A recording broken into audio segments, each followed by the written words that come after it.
Hello everyone and welcome to another Venruki video. In this one we are going to be talking all about Diablo 4. I have played a lot since it's come out. 10, 12, 13, 14 hours every single day since the release. I'm currently level 82. I've gotten really deep into nightmares. I've done lots of PvP. I've basically done everything that you can do in the game besides taking down the final version of Lilith at level 100. And that is currently what I'm working towards. So this is my perspective after playing the game for, I would say quite some time at this point. So I want to get right into it. I'm going to talk about a few different things in this video. We're going to be talking about the early game, what it's like when you first start playing the game, the late game. I wanted to talk about PvP.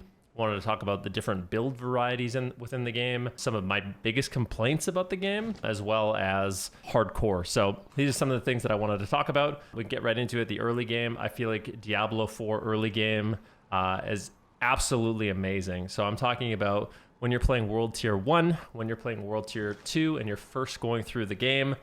There's so much to do. I think the main story is quite honestly a 10 out of 10. I really enjoyed it. There's lots of dungeons. There's lots of things to explore, quests. You're constantly getting new legendaries with different aspects. It feels like you really can't go wrong with your build. So if you're someone that wants to play a cold sorceress, you can play with all the cold spells. If you want to play lightning, you can play lightning. If you want to play fire, you can play fire. And just because the difficulty isn't that hard, it feels like you're not really falling behind in terms of damage, and really truly anything is viable. So in that regard, it's actually really nice because it kind of lets you play the game the way you want to play it, which is great. Talking about PvP, after you kind of finish the story, maybe you want to dabble in a little bit of PvP. I played a lot, so I've probably spent at least 20 hours in the PvP zones, just farming players, but more so just farming monsters. So the way the PvP zone works is essentially there's different nodes and events in a specific PvP currency, and you're fighting these monsters to collect this currency. You're doing the events to collect this currency, and when you try to turn them in to extract them from the zone, because that's the only way to get the actual currency, is you collect these, I forget what they're called, the red dust or something like that, and then you extract it, and you take the currency and you can spend it in town. But whenever you try to extract it, basically you alert all the players, and that's where the PvP kind of happens. It's like, okay, someone's trying to extract in the northern side of the node, and that's when you'll go and try to PvP them and try to take it from them. But what ends up happening in these zones more often than not is you're spending 90% of the time just basically doing the same stuff you would do in any other zone, which is just killing monsters, farming gear. I'm not dumb. I know this is what Diablo is all about, but I kind of wish that there was a little bit more to do with PvP. I've heard that in Diablo Immortal, they actually had things like duels. So like some sort of duel functionality would be cool, like a dueling area. So you could at least like test out PvP or maybe challenge people. Things like battlegrounds. I know it's a meme. Like I know Diablo is never going to be balanced. I get it, but still, it's fun for the late game when you farm up your character, you try to figure out a build.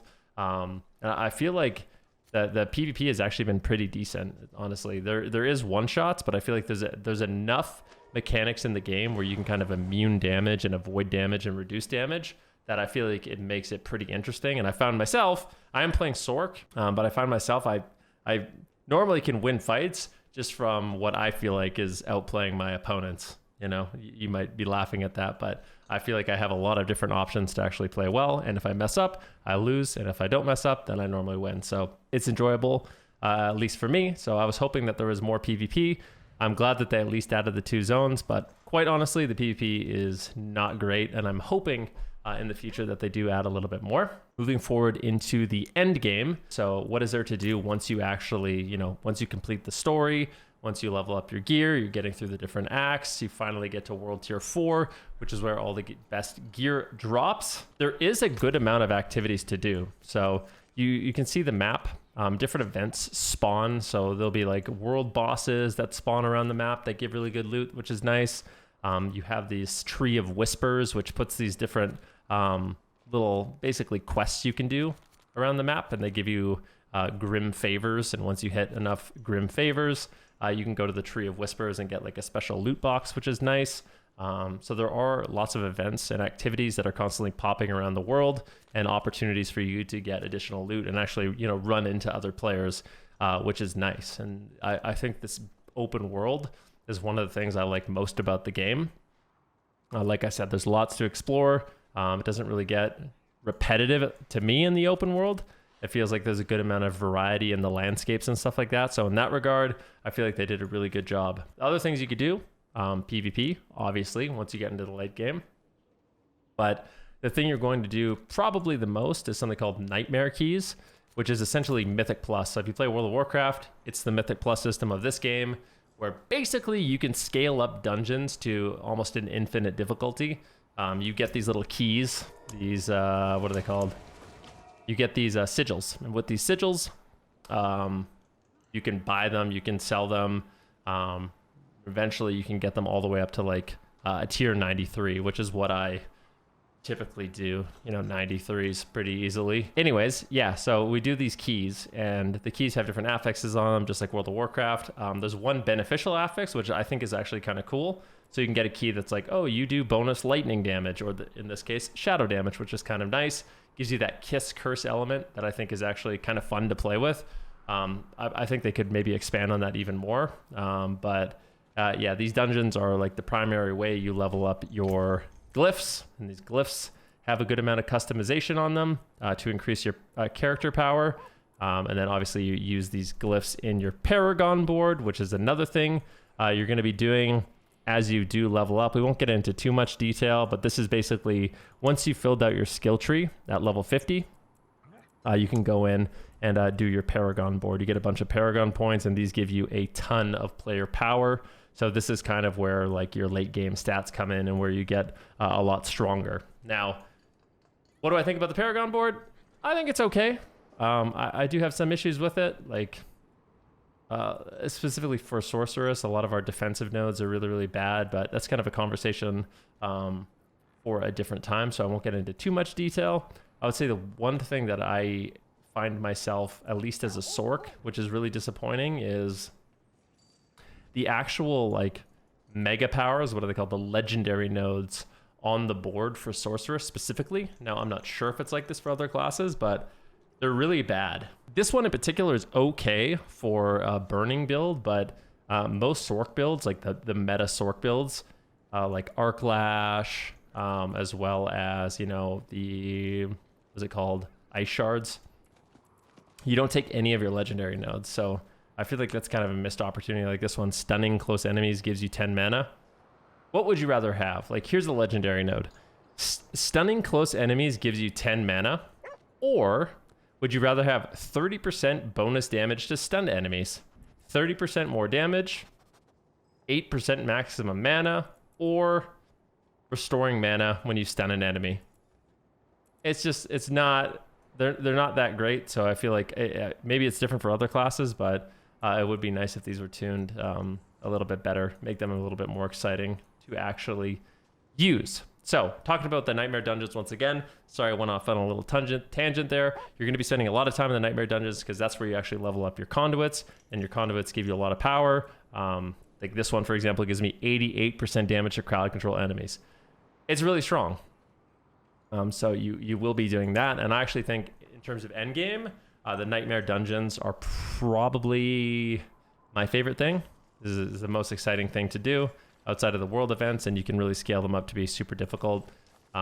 They do have their own issues. I noticed for myself that once I get into the really high keys, like the 50s, mid 50s kind of thing, I find just like regular white monsters, like specifically like little skeleton archers, are the most difficult thing for me to play against, which is kind of weird because they feel even more difficult than like the final boss. So I don't know if the bosses are just super undertuned or the random trash is overtuned, but it doesn't really make that much sense that I feel like I'm threatened more by just a random trash archer that can just one-shot me as opposed to a boss. So that is one thing I feel like I hope gets fixed. For the late game, I also want to talk a little bit about some of the stats on items and how damage actually works in the game. One when I first started playing the game, like I said, when you're leveling from 1 to 50 before you get into hell, or 60s when you get into hell, it feels like there's actually a really good amount of build diversity. Like you can play all the different fun spells and actually make them work. Like there's some really iconic spells here, like Chain Lightning, for example, Frozen Orb, things like Hydra and Blizzard and Meteor, and they're pretty decent. But unfortunately, with the way damage works in this game, these spells just fall off really hard. And there's kind of a cookie cutter formula. Like the only reason I know is because I've been watching, YouTube videos and stuff like that. So before I watch these YouTube videos that explain to me how damage modifiers work and how certain modifiers are multiplicative and some of them are additive, I was like a little kid in a candy shop. I wanted to try all these different builds. Every single day I was spending millions of gold, mixing up, my Paragon board and respecking and trying to make stuff work, trying out some of the different uniques that drop. But unfortunately, all the builds just suck. So basically for Sork, like I said, I can only speak to Sork because it's the thing I've been playing the most. For Sork, every single meta build just plays 4 defensive skills. You get Flame Shield, Teleport, Ice Armor, and Frost Nova. Frost Nova is essentially your only way to add a vulnerability or apply vulnerability, which is one of the damage modifiers that actually is multiplicative.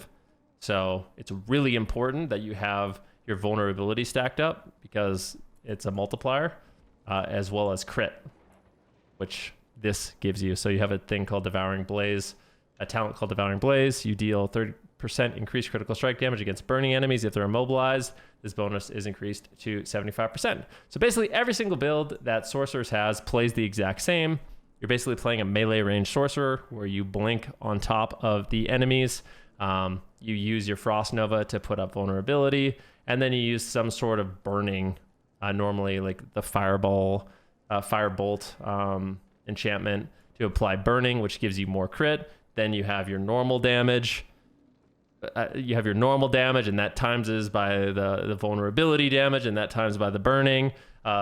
Big crits, and that's how every Sork build it does damage. So it's kind of sad because I feel like there's all these cool spells that have really cool effects, like Fireball and Frozen Orb, like I mentioned, Chain Lightning, Charge Bolts. Like I want to play with these spells and I want them to be good, but they just suck. So up to a certain point, they're decent. Like you can do your Nightmare Keys to like 20 and you could probably roam around the open world and maybe do okay. But at a certain point, you just don't kill stuff anymore unless you're playing a meta build, and the meta builds are kind of boring in my opinion. So I hope in the future they do something with damage, because I feel like it was so much simpler in the older versions of Diablo, like Diablo 2.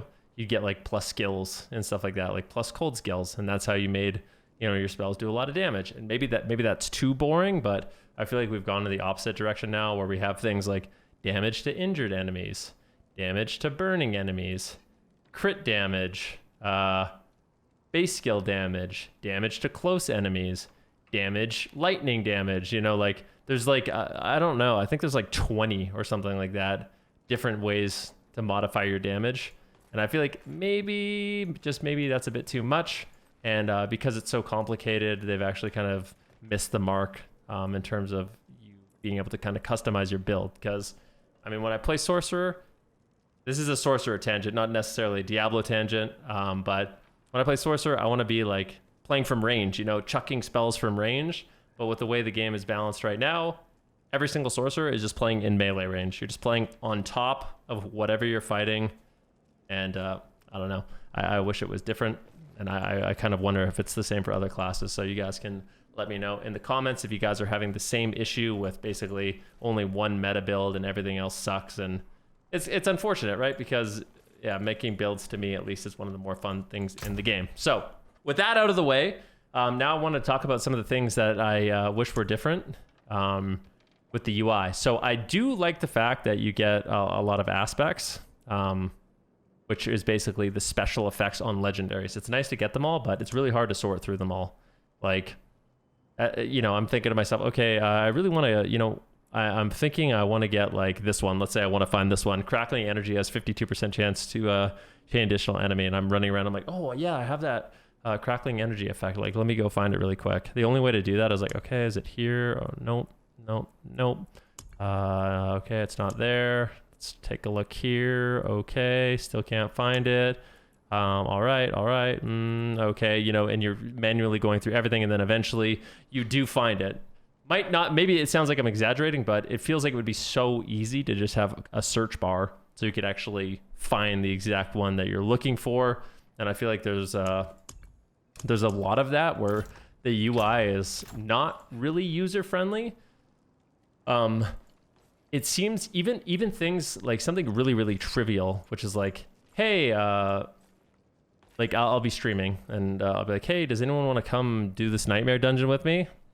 And it feels so difficult, unnecessarily difficult to actually invite someone to your group with the way the UI works. Like the only way is I either have to add them to my battle tag or I need to have them in my clan. But what if they're already in a clan? Like it just is super obnoxious. They have to leave their clan, join my clan, and I don't know. I don't know if there's a simpler way, but the feedback that I have and the feedback that I've heard as well is just even grouping with people is not great. So I feel like in terms of just the friendliness of the UI, I'm not super happy with it.